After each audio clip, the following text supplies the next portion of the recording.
You've got to put the ball into Jalen Hurts' hands. If you're going to choose one person in the backfield to have it, I'm choosing Jalen Hurts every time. You've got to make Jalen Hurts win the game. Mark Sanchez joins us. Mark, welcome.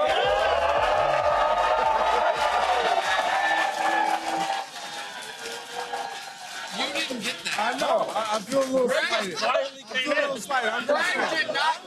Give Greg some love. It's too late. I don't want it now.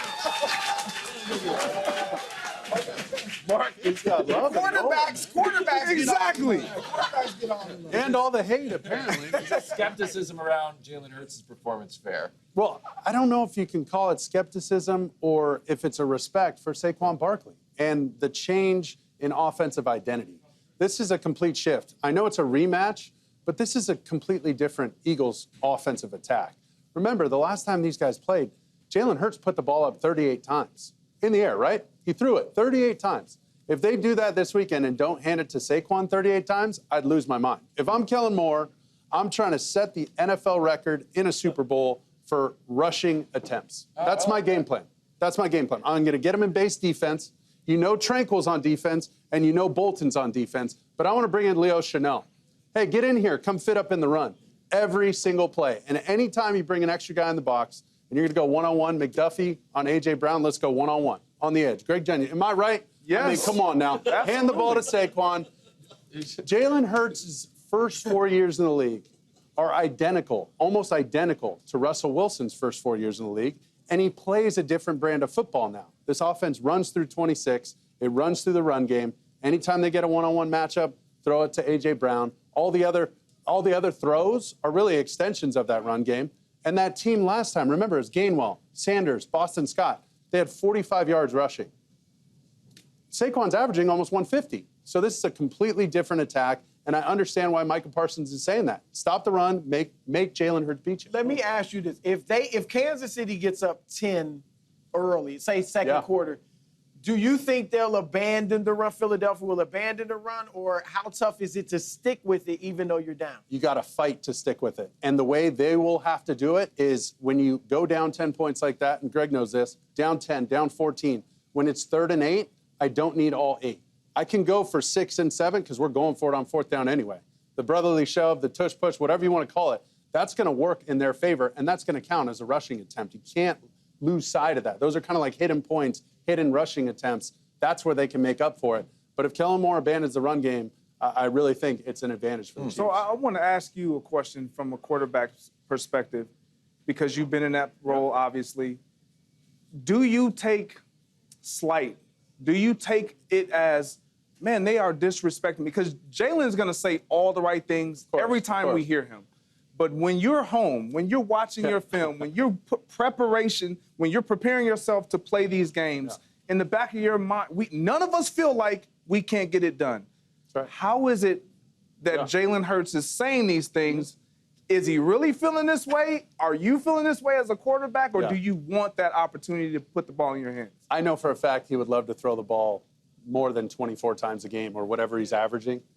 So did I when I was with the 2009 New York Jets. We'd run power with a fullback on the field on 3rd and 9. That's how good we were at running the football, and that was just our formula to win. The throws are going to happen. When he goes to sleep the night before the game, I guarantee you he hopes it's a 55-54 shootout and I get to throw it 60 times. I used to hope for that, but the game doesn't always play out like that. And, of course, you got to say the right things publicly. Really, one quick follow-up question. Really. So with being a run-first team, when you do get those opportunities to throw the football, how much pressure do you feel trying to make those throws be pinpoint accurate in executing that pass? And those pass executions that's where it changes from accuracy to precision. I got to put the ball a foot in front of your front number instead of slowing you down with that football on a 3rd and 10 with some of the best DBs chasing this guy, and I haven't thrown the ball in 15 plays. You know what I mean? That changes the way you play the game, but it's okay. You relish those opportunities. It puts a lot of pressure on the quarterback, but Jalen Hurts has done that. His stat line should be like 18 of 22, just around 200 yards, 2 touchdowns in the air, 1 touchdown in the air, 2 with his legs. That's all I need. No, they would sign up for that. 100%. So I also think, because if you listen to like the Philly local radio criticism of Jalen Hurts, a lot of it is the absurd number of throwaways. Like a quarter of the pass attempts, something like a disproportionate amount are throwaways. And I do wonder if part of that is because when they have changed his role in diminished it in such a way, passing the ball, where he almost feels an obligation of, it's not my job to make a big play, it's my job not to make a big mistake. So that's why he's not thrown over the middle as much, tight window stuff. Here is the question I would have, which is, it's similar to Greg's, but more specific as far as if first series of the game, the Chiefs are presenting a front that says it would be idiotic to run the ball here. You know what I mean? Like, we are daring you. Yeah. And if still Kellen Moore is like, no, we're not. We are running. Is that almost an affront to the quarterback right off the bat? Like, this is everything. Oh, your whole football life, if the defense is showing you this and you trust your guys on the outside, you got to throw it. And if they're like, no, we're still going to try to establish Saquon, can that mess with a quarterback's confidence? And like, Brent, like, what are you talking about? Because you got guys on the outside that can win. Right, since Pop Warner, this has been a pass situation, and you're telling me we got to hand the ball off. Either way, they're going to get to some of their zone read stuff, their read option stuff. So maybe even if he's not throwing it, it turns into triple option. Saquon's 1.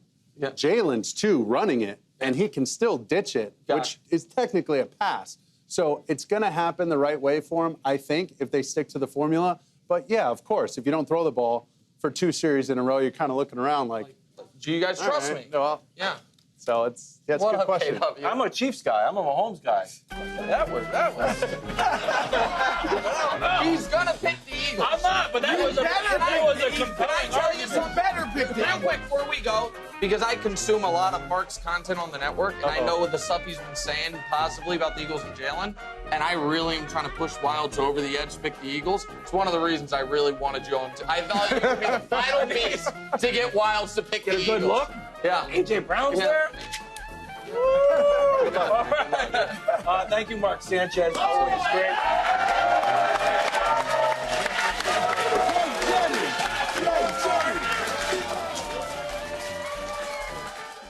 Thanks for watching. Subscribe here to get more from the show and to check out clips from other shows on FS1.